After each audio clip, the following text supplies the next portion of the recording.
અનશન, અહંકાર, ચુપ્પી અને છેલ્લી આશ. વાત અહીં સોનમ વાંગચુકની છે. ડર તો એ વાતનો છે કે શું સરકાર અને લોકતંત્રને જગાડવા માટે એક વ્યક્તિએ પોતાનો જીવ ગુમાવવો જ પડશે. નમસ્કાર, હું છું મહેંદી અને તમે જોઈ રહ્યા છો ન્યૂ ભારત ન્યૂઝ.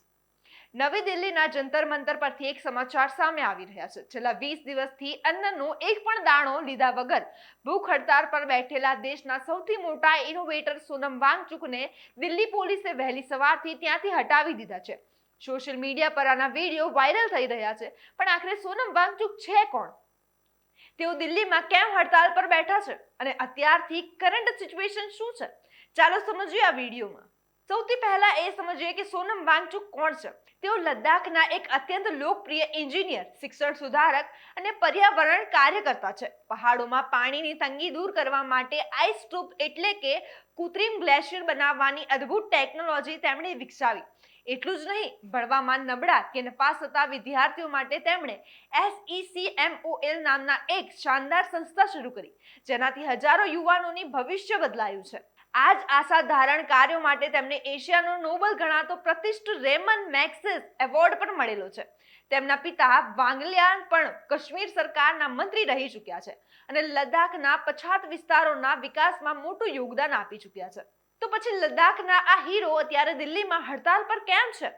આ વખતે તેમનું આંદોલન લદ્દાખ માટે નથી, પણ દેશના લાખો વિદ્યાર્થીઓ અને યુવાનોના ભવિષ્ય માટે છે.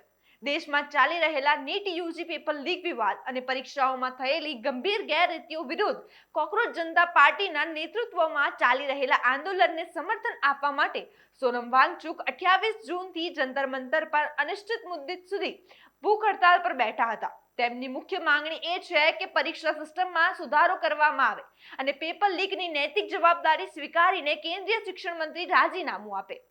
હવે વાત કરીએ કરંટ સિચ્યુએશનની. સતત 20 દિવસના કડક ઉપવાસના કારણે સોનમ વાંગચુકનું વજન 9.5 કિલો જેટલું ઘટી ગયું છે અને તેમની તબિયત ખૂબ જ નાજુક બની ગઈ છે. દિલ્હી હાઈકોર્ટના મેડિકલ ઓર્ડર અને ડોક્ટર્સની સલાહને ધ્યાનમાં રાખીને શનિવારે સવારે દિલ્હી પોલીસે જંતર મંતર પરથી સોનમ વાંગચુકને સફદરજંગ હોસ્પિટલમાં શિફ્ટ કર્યા છે. જોકે તેમની પત્ની ગીતાંજલિનું કહેવું છે કે તેમની મંજૂરી વગર કોઈ પણ પ્રકારની તબીબી સારવાર આપવામાં ન આવે.